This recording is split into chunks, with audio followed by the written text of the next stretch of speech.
প্ৰশাসনৰ জাননী পাই সোণাপুৰৰ কচুতলি এৰিছে অবৈধ দখলকাৰীয়ে। গাড়ীয়ে গাড়ীয়ে তালি টোপোলা আচবাব লৈ ততাতৈয়াকৈ কচুতলি ত্যাগ একাংশৰ। সোণাপুৰৰ কচুতলিত এতিয়া আৰক্ষী প্ৰশাসনৰ চোকা নজৰ। দুদিন আগলৈকে অশান্ত দৰ্জৰ তথা স্পৰ্শকাতৰ হৈ পৰা কচুতলিত দেওবাৰৰ পৰা পৰিলক্ষিত হ'ল আন এক পৰিৱেশ। দল সংগঠনৰ তীব্ৰ প্ৰতিবাদ, চৰকাৰ প্ৰশাসনৰ কঠোৰ জাননীৰ মাজতে সোণাপুৰৰ কচুতলি এৰি অন্য ঠাইলৈ ঢাপলি মেলিছে এইসকল লোকে। ক্ৰমাৎ শান্ত হৈছে কচুতলিৰ পৰিৱেশ আৰু বিগত 4 দিন ধৰি তীব্ৰ উত্তেজনাময় পৰিৱেশে বিৰাজ কৰিছিল। কিন্তু এই পৰ্যন্ত আৰক্ষী অৰ্ধসামৰিক বাহিনীৰ কটকটীয়া নিৰাপত্তা বেষ্টনীৰ মাজত আচলতে যিসকল ব্যক্তিক উচ্ছেদ কৰিম বুলি জাননী প্ৰদান কৰিছিল, সেই ব্যক্তিসকলে এনেদৰে নিজৰ লাম লাকটোত এখন গাড়ীত এনেদৰে উঠাই এক নিৰ্দিষ্ট স্থানলৈ যোৱাৰ প্ৰচেষ্টা অব্যাহত ৰাখিছে। বৃহস্পতিবাৰৰ ৰক্তাক্ত পৰিৱেশৰ পিছতে শুকুৰবাৰে পুনৰ 3 দিনৰ সময়সীমা নিৰ্ধাৰণ কৰি কামৰূপ মহানগৰ জিলা প্ৰশাসনে জনজাতীয় আবেষ্টনীৰ ভূমিত অবৈধভাৱে বাস কৰা কেইবাটাও পৰিয়ালক সেই স্থান ত্যাগ কৰিবলৈ দিছিল নিৰ্দেশ।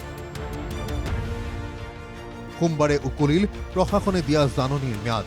সেয়ে যিয়ে যেনেকৈ পাৰে তেনেকৈ নিজৰ প্ৰয়োজনীয় সামগ্ৰী কেইপথ সামৰি এনেদৰে সাজু হৈছে কোনো অজান ঠাইলৈ যাবলৈ। কাৰণ কচুতলি নেৰিলে তেওঁলোকৰ বিপদ আসন্ন। তাৰ মাজতে প্ৰশাসনৰ চকুত অবৈধ বুলি গণ্য কৰা এইসকল লোকৰ দাবী, আমি বিদেশী নহয়, আমি অসমৰে বাসিন্দা, আমি সন্দেহযুক্ত নাগৰিক নহয়, আমি বৈধ ভাৰতীয়। আগতেতো ইমান ঘটনা নাছিল, আগতেতো জাননীও দিয়া নাছিলা। অকস্মাত সেইদিনাখন আহি নোটিছে মাৰি দি গ'ল, আপোনালোকৰ এই বেল্টৰ যোগ্যতা নাই, গতিকে মানে আপোনালোকৰ যাব লাগে। কিন্তু কথা হৈছে মাটিখিনি আমি কিনি লৈছোঁ, আমি অবৈধ মানুহ নহয়, আমি চৰকাৰেৰে মানুহ, যাৰ কাৰণত আমাৰ অসমতে সব কিছু ডকুমেণ্টছ আমাৰ সব আছে না। গতিকে সিহঁতৰ কথা মতে আমি ঘৰ চৰ মানে এতিয়া ভাঙি আছো। আজি 3 দিনৰ সময় সীমা যেতিয়া উকলি যাই আছে, সব শেষ হৈ গ'ল। এতিয়া কি কৰিম? নোটিচ দিছে যে তাহাঁতে যা, 3 দিন টাইম দিছে, নাগিলে গুলি কৰি মাৰি পেলাব, এইবিলাক কৈছে। ইয়াৰ কাৰণে মই ভয়তে যাই আছো। গোটাই খালি গেছে, ক'ত যাম কোনো ঠিকানা নাই। একদম অৰিজিনেল মিয়া টাৰ্গেট, বেলেগ কোনো টাৰ্গেট নাই। মিয়া টাৰ্গেট। তাতে বহুত বঙালী মানুহ আছে আৰু অন্যান্য জাতি আছে ট্ৰাইবেলত, অকল খালি মিয়াইহে দুশ্মন। কোন ক'ত যাব, ক'ত থাকিব তাৰ কোনো নিশ্চয়তা নাই।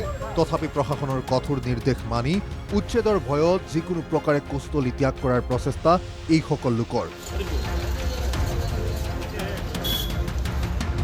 অৱশ্যে কচুতলি এৰাৰ পৰত একাংশই সংবাদ মাধ্যমৰ আগত দেখুৱাবলৈ নাপাহৰিলে 1927-28 চনতে চৰকাৰীভাৱে লাভ কৰা বৈধ নথিপত্ৰৰ প্ৰতিলিপি। সোণাপুৰৰ পৰা চন্দন মালাকাৰৰ ৰিপৰ্ট, NKTV+।